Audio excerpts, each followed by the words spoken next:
Bapak, Ibu, Saudara-saudari, menyikapi pandemi COVID-19 yang membuat kita tidak dapat bertemu atau mengadakan esensi seperti biasa, maka GSDA Efrata Pagarsi telah mengadakan esensi online, baik melalui WhatsApp video call ataupun Google Meet.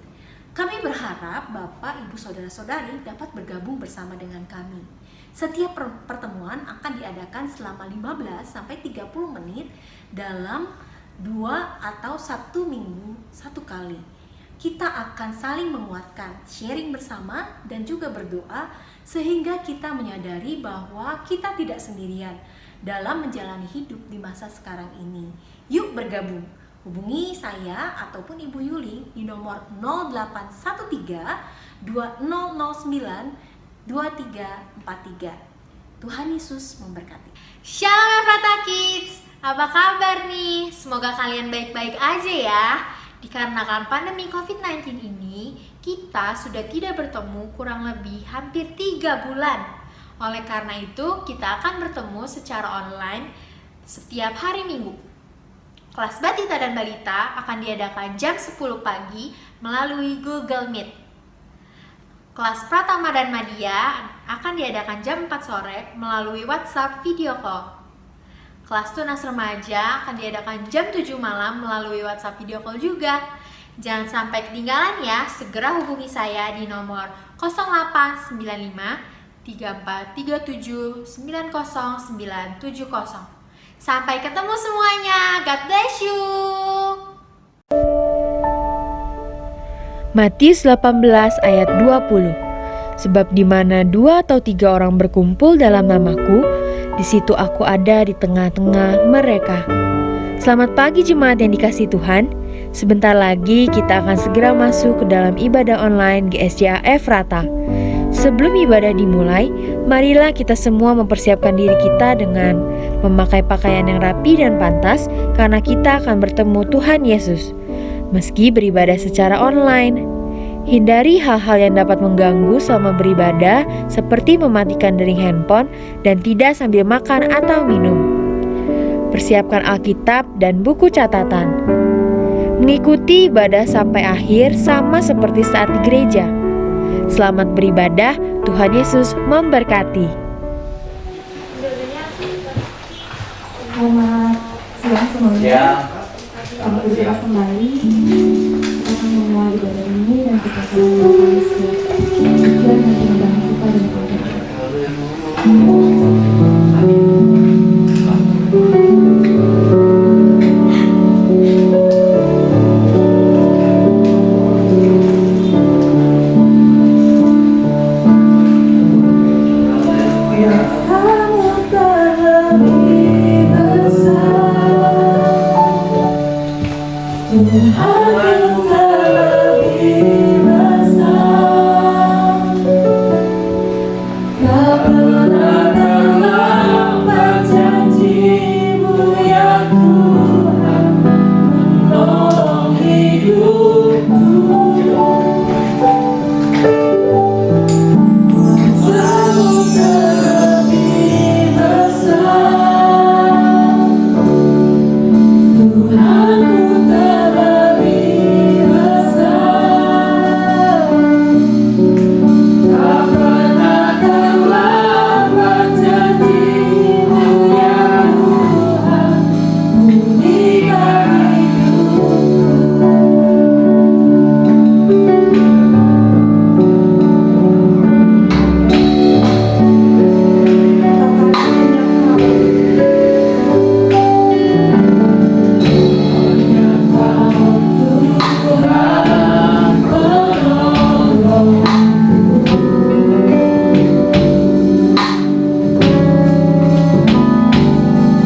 datang membawa hidup kami, hati kami di hadapan-Mu.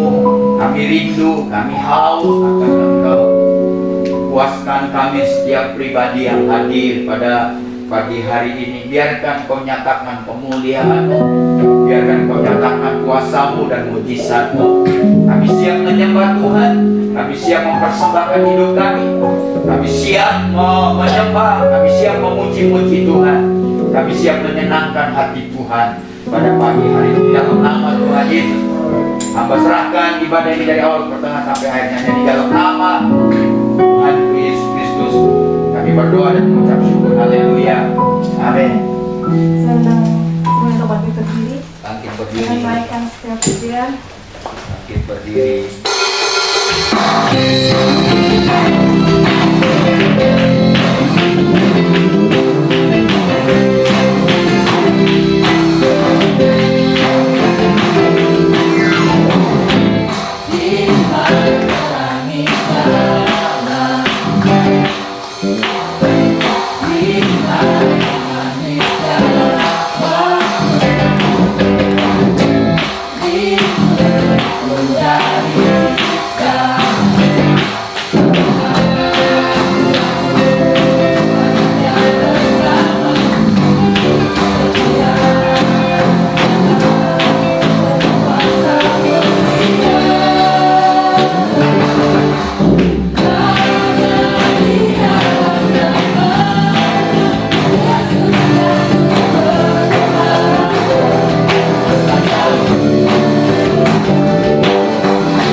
Terima kasih.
kehidupan kami dan membawa kami masuk di dalam rencana Tuhan. Hamba berdoa agar pengurapan daripada Roh Kudus turun ke atas kami, mengurapi setiap pribadi dari kami. Hamba berdoa agar kuat kuasa-Mu menaungi kami, memberikan pengertian yang baru kepada kami, sehingga kami semakin mengasihi Engkau dalam setiap waktu. Bekerjalah Roh Kudus pada saat pagi hari ini. Hamba menaklukkan setiap pikiran dan hati kami kepada Kristus. Hamba membuka setiap benteng yang dibangun oleh angkuhan hidup manusia dan menaklukkannya kepada Kristus. Engkau yang bertahta, Engkau yang ditinggikan dan dipermuliakan atas hidup kami. Kami menyerahkan seluruh waktu ini ke dalam tangan-Mu. Di dalam nama Tuhan Yesus, kami berdoa dan bersyukur. Haleluya. Amin. Silakan duduk, Bapak Ibu Saudara. Puji Tuhan, selamat pagi ya kembali pada Bapak Ibu Saudara-saudari yang hari ini sudah berkumpul bersama-sama dalam ibadah yang kedua. Hari ini saya akan kembali melanjutkan khotbah dari ketujuh jemaat di kitab Wahyu. Jadi bagi Bapak Ibu Saudara-saudari yang belum mendengar bagian jemaat yang pertama dan kedua, yaitu jemaat Efesus dan Smyrna, Bapak Ibu Saudara-saudari bisa melihat di YouTube channel GSG Efrata dari beberapa minggu yang lalu. Dan itu merupakan hanya bagian khotbah saja terpisah dari pujian ya, karena saya khotbahnya di ibadah satu. Judulnya kalau Bapak Ibu Saudara mau lihat itu milikilah kasih mula-mula untuk jemaat Efesus dan menjadi orang yang kaya. Itu jemaat di Smyrna. Hari ini saya akan berbicara tentang kesetiaan tanpa celah. Ya, tanpa celah. Ini akan berbicara tentang jemaat di Pergamus. Kita akan buka yuk bersama di dalam Wahyu pasal yang kedua, ayat yang ke-12 sampai dengan ayat yang ke-17.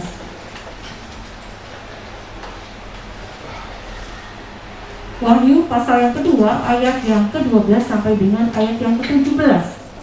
Saya akan membacakan ayat ini bagi Bapak Ibu Saudara-saudari sekalian. Ayat ini berbicara seperti ini. Dan tuliskanlah kepada malaikat jemaat di Pergamus.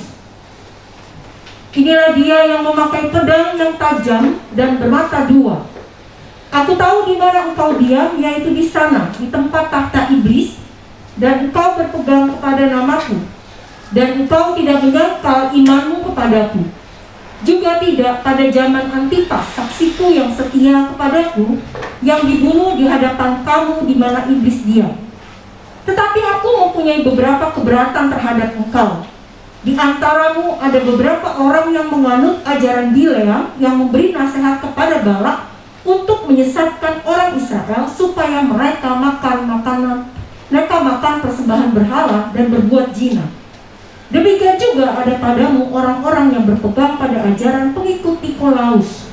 Sebab itu bertobatlah, jika tidak demikian aku akan segera datang kepadamu, dan aku akan memerangi mereka dengan pedang yang di mulutku ini. Siapa bertelinga hendaklah ia mendengarkan apa yang dikatakan Roh kepada jemaat-jemaat. Barang siapa menang, kepadanya akan kuberikan dari mana yang tersembunyi, dan aku akan mengaruniakan kepadanya batu putih yang di atasnya tertulis nama baru yang tidak diketahui oleh siapapun selain oleh yang menerimanya. Kita akan belajar bersama hari ini dari Wahyu pasal yang kedua ini, Bapak Ibu. Dan latar belakang kota Pergamus adalah bahwa kota Pergamus adalah ibu kota negara Asia. Jadi Asia, ibu kotanya pada zaman dulu adalah Pergamus, dan merupakan kota tertua di Asia. Steve Greg mengatakan kalau Efesus itu adalah New York dari Asia, kota terbesar di Asia, maka Pergamus itu Washington DC dari Asia, artinya ibu kotanya. Dan kota ini adalah yang pertama-tama mendirikan kuil bagi Kaisar Agustus, merupakan pusat penyembahan terhadap Kaisar, dan juga mempunyai perpustakaan terbesar kedua di dunia yang mempunyai kurang lebih 2000 buku.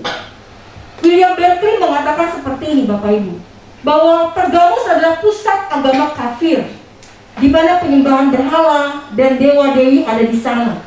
Ada penyembahan Athena dan Zeus yang altar raksasanya menjulang menguasai kota.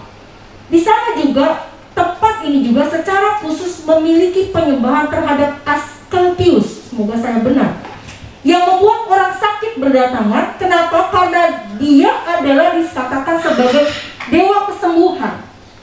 Ya, lambangnya itu adalah ular. Jadi kalau Bapak Ibu melihat beberapa masa sekarang ini, kalau pakai lambang ular itu apotik pakai lambang ular, ada beberapa lambang medisin atau kesehatan memakai lambang ular. Ini karena adanya dewa Asclepius ini, yang merupakan dewa kesembuhan, dewa kesehatan yang disembah secara khusus di kota Pergamus. Nah, makanya Bapak Ibu Saudara kalau perhatikan dalam cerita latar belakang ini, dan kalau ada penyembahan kaisar yang penuh dengan tuntutan, saya katakan, seharusnya kesetiaan jemaat di Pergamus adalah kesetiaan yang sulit. Kenapa? Karena kesetiaan ini harus mutlak kepada Kristus. Dan ternyata walaupun sulit gitu ya, jemaat Pergamus ini mendapatkan satu pujian yang sangat luar biasa dari Kristus. Dia katakan bahwa aku tahu di dalam ayat 13 di mana engkau diam. Di sana, di tempat tahta iblis. Kata ini dalam cerita ini secara khusus kita harus melihat bahwa ketika Tuhan berbicara tentang ayat ini, tentang jemaat di Pergamus, dia memperkenalkan dirinya sebagai pribadi yang memakai pedang yang tajam dan bermata dua di dalam ayat 12. Saudara harus tahu mengapa Tuhan memperkenalkan dirinya seperti itu. Karena dikatakan mereka adalah jemaat yang berada di dalam keterdesakan yang sangat besar. Ada penyembahan berhala, penyembahan kepada kaisar. Kesetiaan itu merupakan satu nilai antara hidup dan mati. Dan kalau saudara lihat di sini, saya katakan seperti ini, Jeffrey B. Wilson mengatakan adalah penting untuk mereka yang hidup di bawah ancaman pedang Romawi untuk diingatkan bahwa Kristus memegang dan menggunakan pedang yang jauh lebih kuat dan berkuasa. Artinya dia tahu dia akan mengunjungi orang yang tidak setia dengan penghakiman yang cepat dan tidak ditunda. Dan saudara tahu bahwa gambaran ini dilukiskan di dalam kitab Ibrani. Buka bersama dengan saya di dalam kitab Ibrani pasal yang keempat, ayat 12 sampai dengan ayat yang ke-13. Ibrani pasal yang keempat ayat 12 sampai dengan ayat yang ke-13. Ayat ini berbicara seperti ini. Sebab firman Allah hidup dan kuat, dan lebih tajam dari pedang bermata dua manapun. Dia menusuk amat dalam sampai memisahkan jiwa dan roh, sendi-sendi dan sungsum. Dia sanggup membedakan pertimbangan dan pikiran hati kita. Dan dikatakan di dalam ayat 13, tidak ada suatu makhluk pun yang tersembunyi di hadapannya. Sebab segala sesuatu telanjang dan terbuka di depan mata Dia, yang kepadanya kita harus memberikan pertanggungan jawab. Gambaran seperti apa yang ingin Tuhan perkenalkan ketika berbicara tentang bahwa Dialah yang memakai pedang yang tajam dan bermata dua? Ibrani menjelaskannya sebagai Tuhan yang seperti dokter bedah yang memegang skapel, yang mampu menusuk amat dalam, memisahkan jiwa dan roh, sendi-sendi dan sungsum, membedakan pertimbangan dan pikiran hati kita. Artinya dia adalah Tuhan yang mengenal siapa kita sebenarnya, tahu semua yang ada dalam kehidupan kita, dan sanggup membedakan pertimbangan dan pikiran hati kita. Itulah sebabnya di dalam ayat 13 tadi, Ibrani menjelas menggambarkan bahwa tidak ada satu makhluk pun yang tersembunyi di hadapan Tuhan. Dia adalah Tuhan tempat kita mempertanggungjawabkan kehidupan kita. Segala sesuatu itu telanjang dan terbuka di mata Dia, dan tidak ada yang tersembunyi. Bapak Ibu Saudara sekalian, lihat di dalam contoh di dalam Ibrani pasal yang keempat, Bapak Ibu bisa baca di rumah. Tapi Tuhan mengetahui persis siapa yang sungguh-sungguh bertumbuh di dalam Kristus, siapa yang tidak di dalam ayat yang kedua, siapa yang taat, siapa yang tidak di dalam ayat yang ke-6. Ayat yang ke-7, siapa yang mengeraskan hati dan siapa yang tidak. Siapa yang memakai alasan-alasan kelemahan untuk membenarkan dirinya sendiri, atau siapa yang tidak di dalam ayat 15-16. Dan walaupun, dengar ini Bapak Ibu, kita dapat berbagai macam alasan untuk membenarkan diri kita, sesungguhnya Tuhan mengetahui alasan dan motivasi hati kita. Tuhan tahu apa yang menjadi alasan kita melakukan sesuatu. Tuhan tahu apakah untuk memuliakan Tuhan atau untuk kebanggaan diri sendiri. Fokus yang benar dan inginkan Tuhan adalah memuliakan Tuhan dengan segenap kehidupan kita. Dia mengerti yang terbaik yang telah kita lakukan bagi Tuhan. Tidak ada yang tersembunyi di hadapan Tuhan. Semua terbuka dan jelas dapat dilihat oleh Tuhan. Saya tidak tahu, ya, secara jujur waktu saya pelajari sejak beberapa bulan yang lalu, waktu saya mulai persiapkan seri khotbah ini, saya sudah katakan bahwa seri khotbah ini adalah sesuatu yang sangat sulit. Mengapa? Karena untuk memahami betapa Tuhan yang memperkenalkan dirinya, Tuhan yang tahu isi hati kita, Tuhan yang tahu dengan ketajaman penglihatannya, saya katakan, dapat melihat keadaan jemaat Pergamus yang sebetulnya begitu sulit untuk menunjukkan kesetiaan. Tapi dikatakan di dalam tema hari ini, kita tetap harus memiliki kesetiaan yang tanpa celah. Saudara, dalam kondisi yang begitu luar biasa, fokus kita, kehidupan kita, saudara, walaupun kita mungkin datang dari rumah, kita pergi ke gereja, Tuhan tahu alasan kita.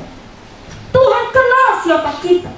Tuhan bisa melihat, menembus setiap pemikiran kita, membedakan pertimbangan dan hati kita.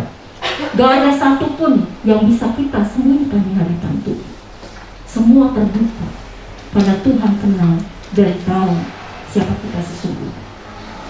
Jemaat Pergamus, fakta yang kedua yang harus dipelajari adalah Tuhan Yesus melihat kesetiaan mereka ketika mereka hidup di tempat tahta iblis berada. Mereka tetap berpegang pada nama Tuhan dan tidak menyangkal iman mereka kepada Tuhan. Bahkan ketika ada saksi Tuhan, artinya hamba Tuhan yang bernama Antipas, yang dibunuh di hadapan mereka, mereka tetap berpegang kepada Kristus. Kata dia dalam ayat 13 menunjukkan bahwa jemaat Pergamus tinggal tetap di tempat tahta iblis berada. Kalau memang Tuhan, saudara mungkin bertanya kepada saya, dengan ketajaman penglihatannya, dapat melihat keadaan jemaat Pergamus yang begitu sulit. Saya mau saudara tahu, tahta iblis dalam ayat ini tidak berbicara secara harafiah. Artinya, keberadaan iblis memang ada di sana. Tapi tahta iblis berbicara tentang kondisi jemaat Pergamus yang tinggal dalam satu kota yang pertama-tama mendirikan kuil bagi kaisar, mempunyai kuil bagi dewa Zeus, kuil bagi dewa Asclepius, yang tadi saya katakan sebagai yang dianggap sebagai soter, artinya juru selamat. Banyak orang yang datang ke Pergamus mencari kesembuhan, datang untuk mempersembahkan hal-hal yang luar biasa dalam hidup mereka. Tapi orang-orang yang berada di Pergamus, jemaat yang ada di Pergamus, mereka harus tetap berdiri pada iman mereka, kesetiaan mereka, kasih mereka kepada Tuhan. Sehingga mereka, saya melihat ini sesuatu yang sangat sulit. Tapi saudara tahu bahwa walaupun di sini dikatakan, George Eldonat mengatakan, Pergamus sekalipun tidak sepenting Efesus dan Smyrna sebagai kota perdagangan. Kota ini lebih penting sebagai pusat politik dan agama. Pergamus merupakan kubu dari agama kafir dan penyembahan kaisar, dan sebagai akibatnya memberikan lingkungan yang luar biasa sukar bagi suatu gereja Kristen. Tapi dengar ini Bapak Ibu Saudara, Tuhan senang dan menghargai orang-orang yang setia kepadanya.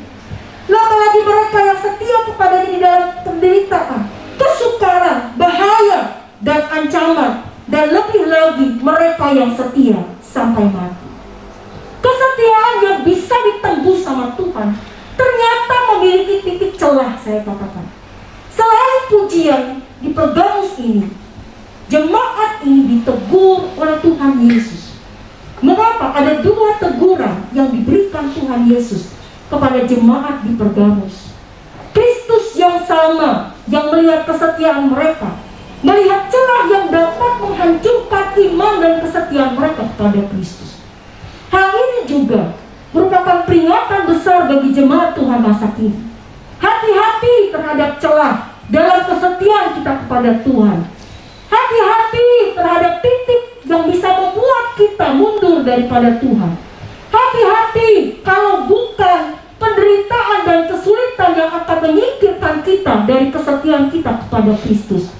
Kadang-kadang ketenangan, kenikmatan, kebahagiaan, dan hal-hal dunia lainnya akan menjadi titik celah bagi kita, sama seperti yang dialami jemaat di Pergamus. Tadi awal saya katakan betapa setia mereka sebetulnya. Ketika ada hamba Tuhan di depan mereka disuruh menyangkal Kristus, gak ada yang menyangkal Kristus. Di tengah-tengah tempat di mana satu pusat ibu kota negara yang merupakan begitu banyak penyembahan berhala, mereka disuruh menyangkal Kristus, mereka gak mau.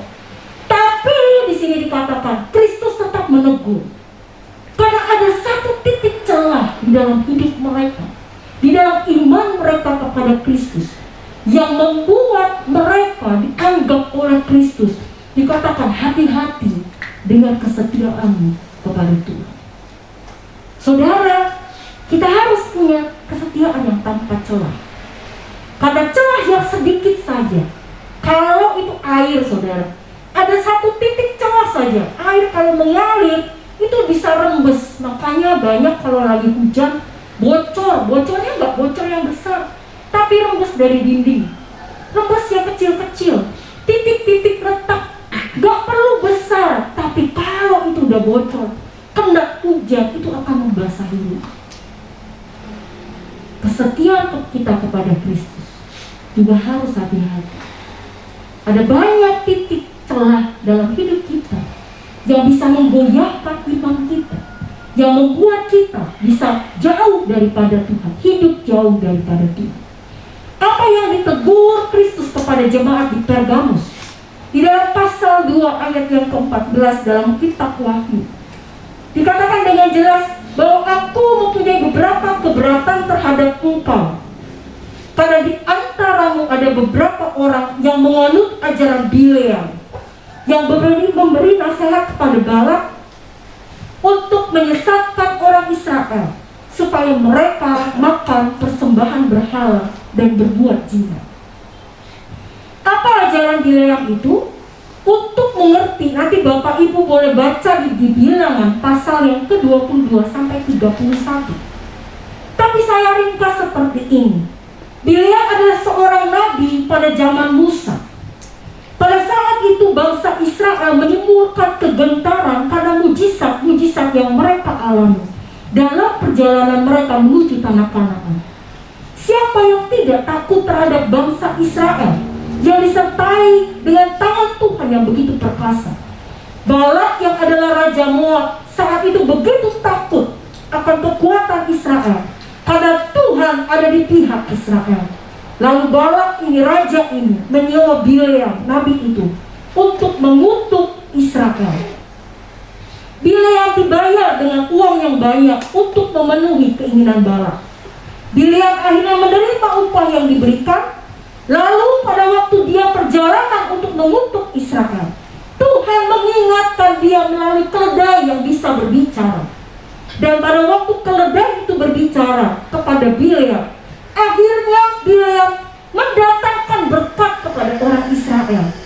Tapi saudara, yang dilakukan selanjutnya sama Bileam itu jauh lebih jahat. Kenapa? Karena orang-orang Moab dikawinkan dengan orang Israel. Bileam menyarankan kepada Balak, kepada raja itu, untuk menghancurkan Israel melalui penyembahan berhala. Dalam perkawinan campur tersebut, orang-orang Israel tidak dapat lagi menyembah Tuhan secara utuh, melainkan menyembah juga dewa orang Moab. Ajaran yang paling berbahaya dari Bileam, yang pertama adalah tidak menghargai karunia yang Tuhan sudah berikan, lalu dikomersilkan demi materi, demi uang. Ajaran ini seharusnya membuat kita semakin hati-hati. Semakin banyak karunia yang kita miliki, semakin harus berhati-hati. Karena pada saat itu kita berada di tempat yang licin dan berbahaya. Kita dengan mudah tergelincir ke dalam dosa, kesombongan, dan ketamakan. Untuk itu dibutuhkan ketulusan hati dan kemurnian hati. Yang kedua, hati-hati juga dalam hubungan kita dan kesetiaan kita kepada Tuhan. Karena dengan mudah kita dapat diselewengkan karena uang, karena kebutuhan, karena menganggap Tuhan tidak menjadi yang terpenting lagi, melainkan hal-hal lain selain Tuhan. Bapak Ibu Saudara, apa yang harus kita pelajari dalam cerita ini? Cerita tentang seorang yang berusaha mengawinkan kedua nilai.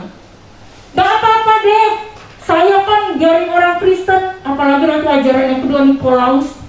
Ya udahlah, jadi orang Kristen di dalam hati saja. Toh di dalam kehidupan sehari-hari jasmani, yang penting hati saya terikat sama Tuhan. Yang penting hidup saya masih benar sama Tuhan. Di luar itu gak penting, ngomongnya tetap ngomong yang lain-lain, ngomong tetap yang gak benar, tetap jalan terus. Sikap yang gak benar, sikap yang tidak memberkati, sikap yang tidak memuliakan Tuhan tetap dijalani. Saudara, Alkitab mengatakan kesetiaan seperti ini adalah kesetiaan seperti mempunyai calon.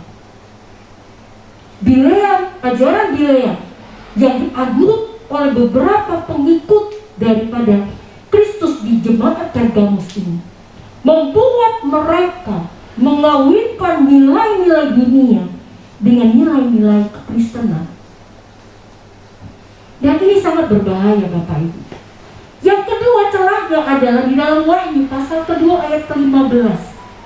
Dikatakan ayat ini begini bicara. Demikian juga ada padamu orang-orang yang berpegang pada ajaran pengikut Nikolaus. Apa ajarannya? Mencoba mencampur baurkan kekristenan dengan ajaran agama kafir, agar orang Kristen dapat tanpa ragu-ragu ikut dalam aktivitas sosial dan agama di tengah-tengah masyarakat yang keluargaannya, ikatannya sangat ketat di tempat di mana mereka berada.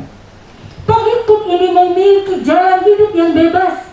Mereka berpendapat bahwa seorang Kristen, asalkan dia mempunyai pertalian dalam jiwanya dengan Allah, boleh ikut serta dalam kehidupan kafir atau di luar Kristus dengan tubuhnya. Ajaran ini ditolak di gereja Efesus, tetapi di jemaat Pergamus mereka mulai menerimanya, sehingga orang Pergamus cenderung berselisih dengan orang-orang Efesus yang membenci segala perbuatan pengikut Nikolaus. Ini adalah kebohongan terbesar, saya katakan.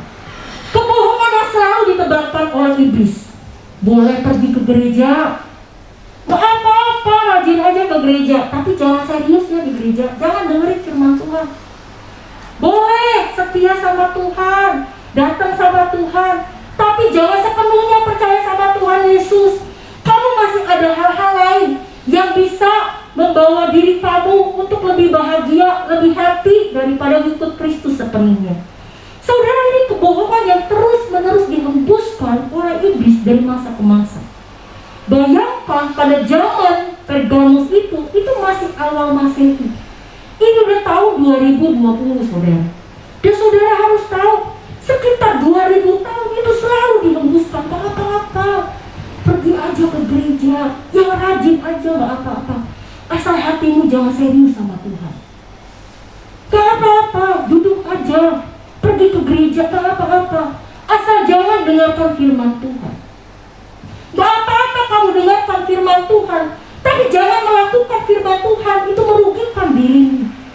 Saudara, ini merupakan penggabungan dari kedua nilai yang dialami oleh jemaat Pergamus.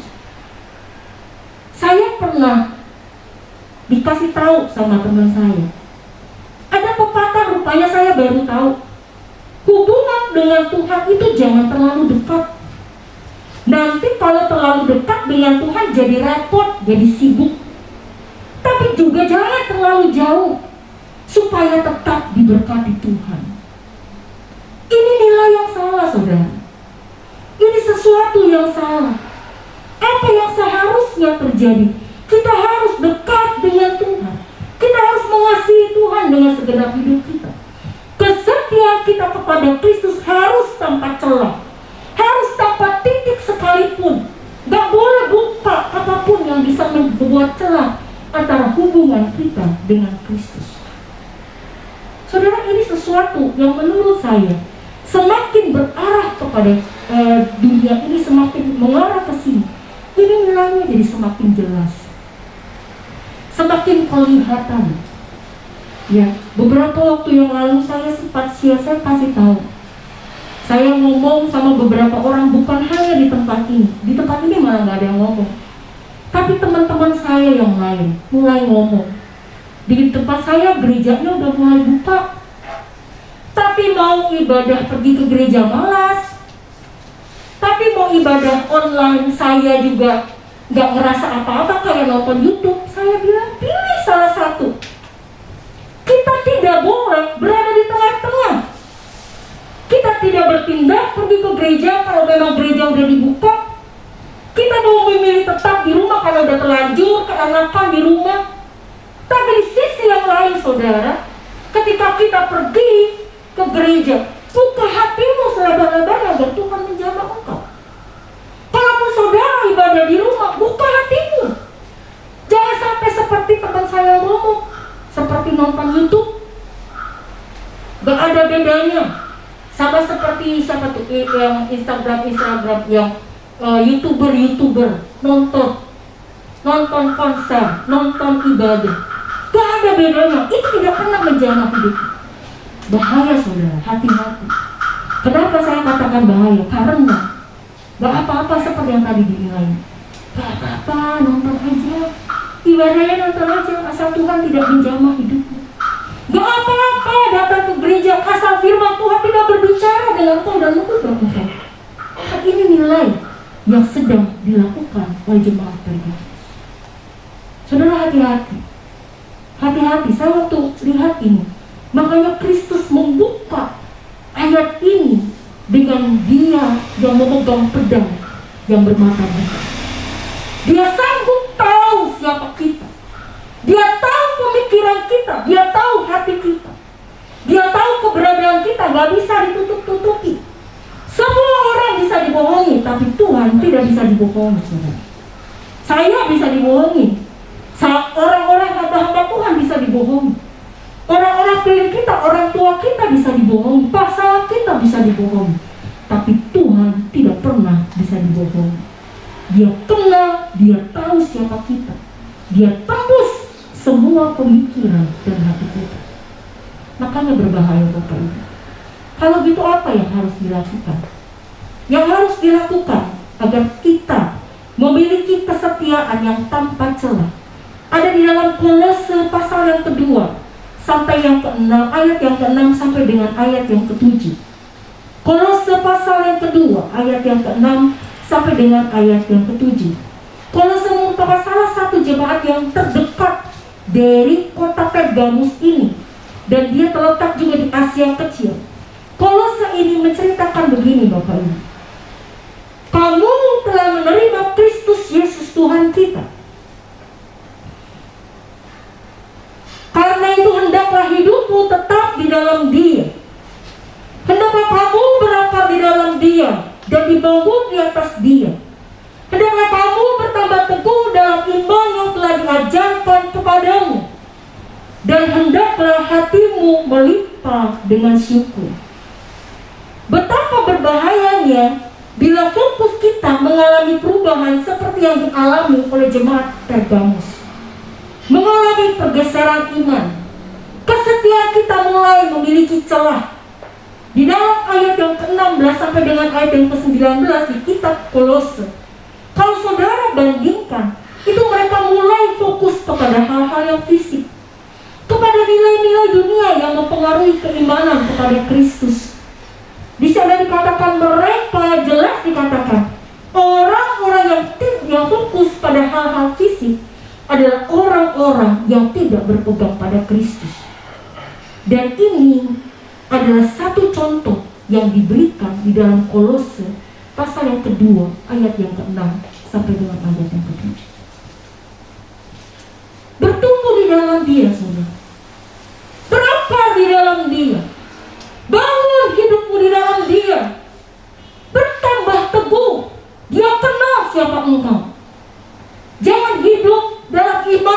asal-asalan kepada Kristus di tengah dunia seperti sekarang ini. Jangan hidup dengan iman yang gampang digoyahkan. Jangan kesetiaanmu adalah kesetiaan yang memiliki celah. Ada satu teladan, mungkin tadi bisa dibuka saja di dalam ayatnya. Satu teladan yaitu cerita tentang Maria. Maria yang duduk di kaki Tuhan Yesus. Saya katakan bagaimana salah satu cara agar kita punya kehidupan iman yang kokoh dan mendalam di dalam Kristus adalah kita harus duduk di bawah kaki Yesus setiap hari. Ini adalah satu cerita yang sederhana, Bapak Ibu. Maka saya balik dulu. Ayat ini di dalam Lukas pasal yang ke-10, ayat yang ke-38 sampai 42. Ceritanya Tuhan Yesus mampir ke salah satu tempat temannya. Dan sebuah keluarga, Marta, Maria, dan Lazarus menerima Tuhan Yesus. Dan saudara, singkat cerita, Marta itu sibuk melayani, sedangkan Maria enggak. Dia duduk dekat kaki Yesus. Dia dikatakan dia duduk, sedangkan saudaranya sibuk melayani. Saudaranya mulai protes. Tuhan, kenapa gak bilangin sama Maria supaya bantu saya? Tuhan jawab dengan sederhana, saudara. Dalam ayat 41 sampai 42. Marta, Marta, engkau khawatir dan menyusahkan diri dengan banyak perkara. Tapi hanya ada satu saja yang perlu. Maria telah memilih bagian yang terbaik, yang tidak akan diambil daripadanya. Saudara, kita harus akui secara jujur bahwa kita cenderung untuk menjadi seperti pribadi Marta.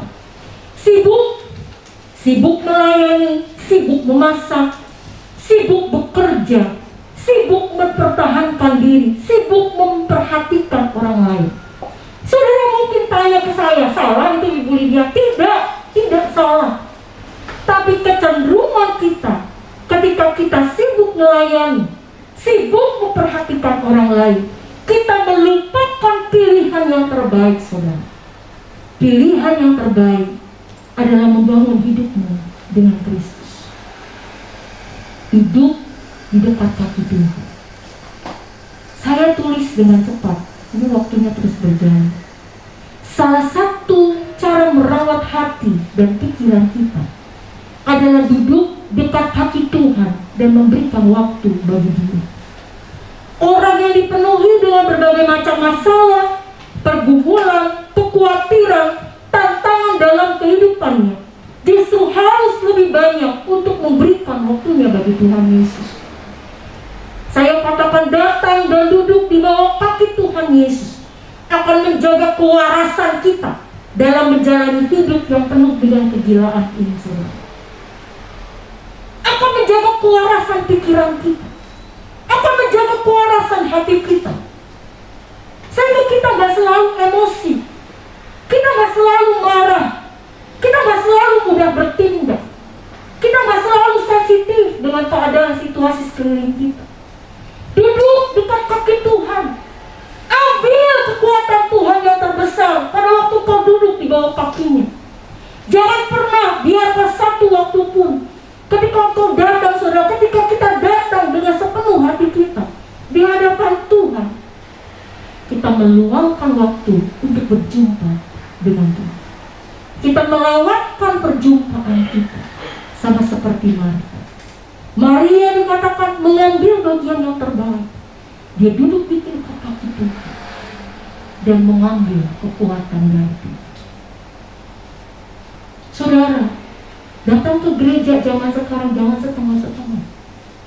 Waktunya cuma 1 jam. Saudara tahu, saya itu nyatat, saudara.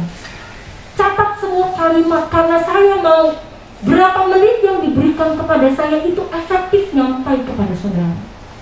Jangan saya ngomong yang kemana-mana, saudara gak dapat apa-apa ini. Saya mau ketika saya sampaikan ini, saudara tangkap. Sekarang kita ibadah cuma 1 jam dalam 1 minggu, gak cukup, saudara. Gak cukup persediaan untuk membawa iman kita sampai kepada minggu depan, gak cukup, saudara. Apalagi kalau kita gak konsentrasi, apalagi kalau kita online di rumah, kita gak dapat apa-apa saudara. Duduk di bawah kaki Tuhan ketika beribadah kepada Tuhan. Saya mau saudara sama seperti Maria, ambil kekuatannya yang terbesar. Duduk di bawah kakinya, beritahu kepada Tuhan apa yang menjadi masalah. Semakin banyak masalahmu, semakin kau harus banyak duduk di hadapan Tuhan. Setiap pagi seharusnya saudara datang kepada Tuhan, duduk di bawah kakinya, ceritakan hidupmu kepadanya, bawa seluruh kehidupan, bawa seluruh kehidupan anak-anakmu, bawa seluruh kehidupan apa yang kau khawatirkan di hadapan Tuhan. Dia mampu dan akan selalu mampu melakukan mujizat bagimu. Ada dua hal yang akan didapatkan oleh jemaat di Efesus saudara. Saya dengan cepat saja, apa yang dijanjikan Tuhan kepada jemaat di Efesus? Yang pertama, akan diberikan mana yang tersembunyi. Mana adalah makanan surgawi yang diberikan kepada bangsa Israel sewaktu mengembara di padang gurun. Mana bagi saya adalah janji yang diberikan kepada Tuhan, dari Tuhan kepada jemaat di Pergamus, bahwa mereka akan dipelihara Tuhan dengan cara yang ajaib. Saudara, ketika engkau memiliki kesetiaan tanpa celah, hidupmu akan dipelihara secara ajaib oleh Tuhan. Dengar, kau akan diberikan mana oleh Tuhan. Selama 40 tahun orang Israel berjalan keliling, mereka gak pernah menabur apapun, mereka gak pernah nyiramin apapun, tapi mana itu turun dari surga setiap hari mencukupkan kebutuhan mereka. Mana adalah lambang pemeliharaan Tuhan yang ajaib.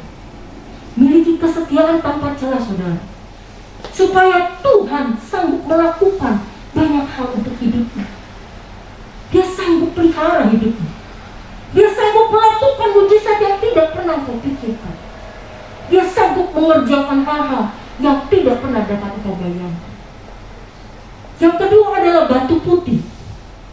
Batu putih adalah lambang dari pembebasan atas tuduhan. Saudara, ketika kita menjadi orang yang sungguh-sungguh setia tanpa celah, tanpa titik sama sekali, maka dikatakan kita dibebaskan dari tuduhan. Ia membebaskan kita dari semua tuduhan si iblis. Batu putih adalah lambang pembebasan kita karena iman kita kepada Yesus sebagai Tuhan dan Juru Selamat yang telah menebus pelanggaran kita. Batu putih itu akan diberi tulisan nama yang baru saudara. Nama yang tidak akan pernah diketahui oleh siapapun.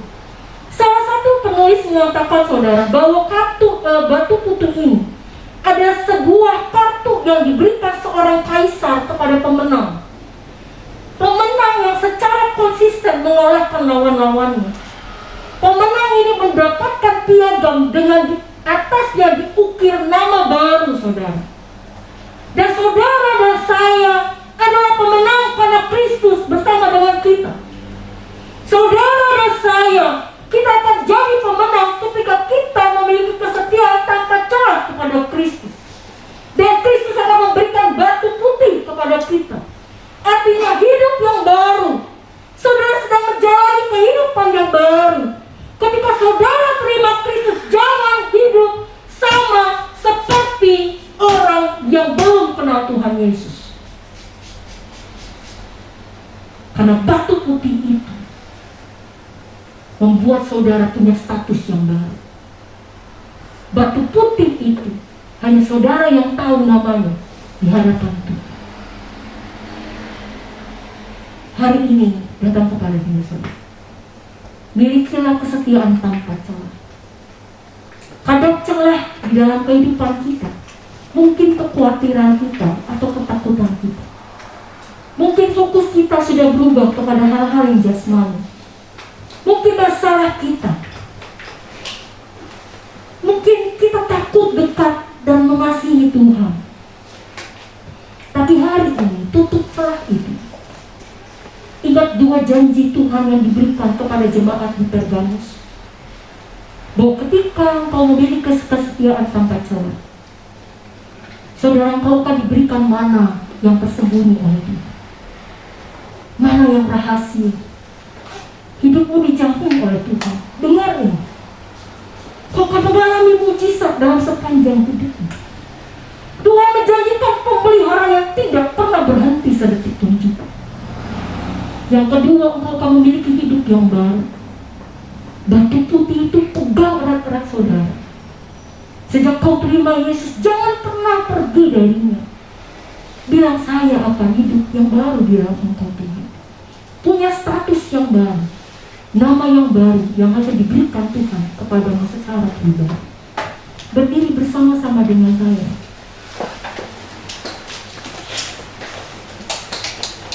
Haleluya, Yesus, haleluya. Kita nyanyi lagu yang terakhir tadi, lagunya saja.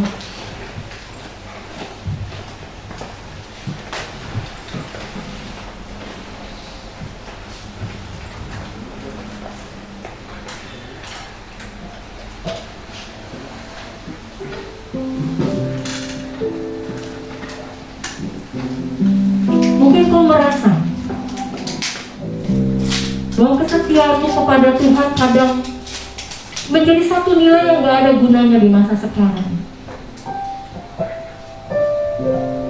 Masih ada banyak hal yang terjadi yang sepertinya gak sesuai dengan apa yang kau impikan. Tapi hari ini datang kepada diri. Percaya janjinya yang ajaib yang akan memelihara hidupmu. Percaya kepada Dia sepenuh kehidupanmu. Dia berjanji, Dia akan memberikan mana yang tersembunyi, pemeliharaan yang ajaib dalam hidup. Miliki kesetiaan tanpa celah.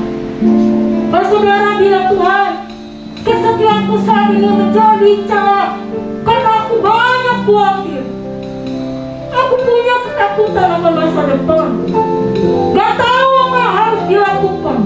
Hari ini datang kepadanya dan bilang, Tuhan, tutup jalan, percaya kepadanya. Ku percaya janjimu ajaib.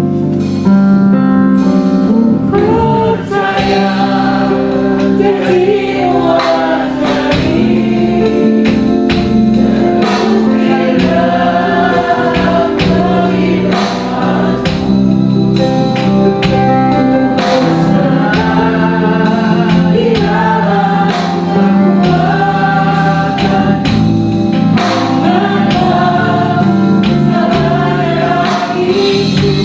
Ku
makian, entah itu cap-cap yang tidak benar. Hari ini dengar ini Bapak Ibu Saudara, bahwa Tuhan menjanjikan kepadamu, mengukir dalam hidupmu masa depan yang penuh dengan harapan, janji yang penuh dengan keajaiban, pemeliharaan yang penuh dengan mujizat.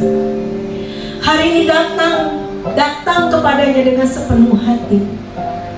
Bawa hidupmu, duduk di bawah kakinya. Ingat bahwa Dia selalu memberikan yang terbaik kepadamu. Milikilah kesetiaan yang tanpa celah. Dia berjanji akan memelihara kehidupanmu dengan penuh keajaiban. Apapun yang pernah dikatakan orang tentang engkau akan dipatahkan oleh kuasa-Nya. Hari ini saya akan berdoa bagi Bapak Ibu Saudara. Bapa di dalam surga, pada saat pagi hari ini, hamba berdoa bagi tangan-tangan yang terangkat dengan sepenuh hati mereka di hadapan. Bapa, jamah mereka, bahwa mereka mengasihi dan memiliki kesetiaan yang tanpa celah di hadapan.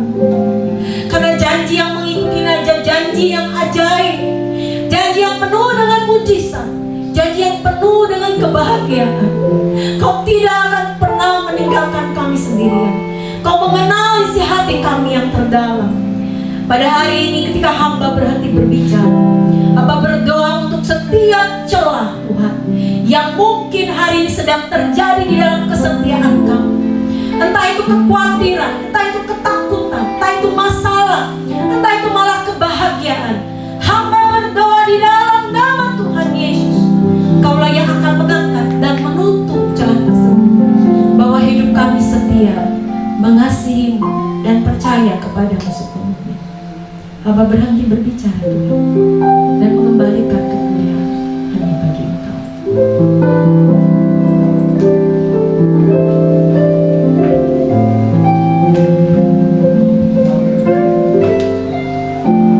Saudara-saudaraku yang dikasihi Tuhan, kita akan tinggalkan tempat ini. Bapak, hari ini kami sudah dengarkan firman. Setelah kami tinggalkan tempat ini, kami akan memberikan persembahan kami.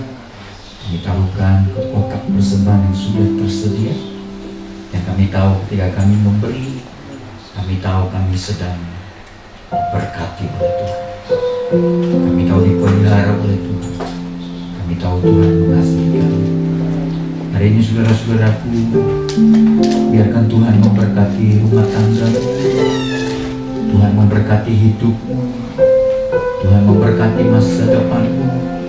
Tuhan memberkati anak-anakmu, studimu, pekerjaanmu, usaha dan bisnismu, pelayananmu, mendengarkan doa-doamu. Dan hari ini sebelum kau meninggalkan tempat ini, janganlah takut dan khawatir di masa-masa sekarang ini, karena Tuhan yang bersama denganmu. Pulanglah dan angkatlah tanganmu. Bawalah berkat dari Allah Bapa kita, kasih sayang dari Yesus Kristus, serta persekutuan dari Roh Kudus akan menaungi hidupmu, masa depan, hari ini sampai Maranatha. Tuhan Yesus menyertai engkau. Kita sama-sama katakan amin. Tuhan Yesus memberkati saudara. Selamat pulang. Terima kasih telah mengikuti ibadah online GSJ Efrata. Untuk persembahan umum dan persepuluhan dapat ditransfer melalui rekening BCA dengan nomor rekening 1763013344 atas nama Gereja Sidang Jemaat Allah. Untuk memudahkan pencatatan bendahara gereja, sangat membantu sekali jika setiap persembahan dibedakan dengan cara sebagai berikut. Untuk persembahan umum, berikan angka 1 pada digit terakhir nominal. Contoh 20.001. Untuk persepuluhan, berikan angka 2 pada digit terakhir nominal. Contoh 20.002. Jangan lewatkan ibadah online di channel GSJ Efrata selanjutnya. Dan jangan lupa subscribe dan aktifkan notifikasinya. Selamat bergabung di keluarga GSJ Efrata. Terima kasih sudah beribadah bersama kami. Tuhan Yesus memberkati.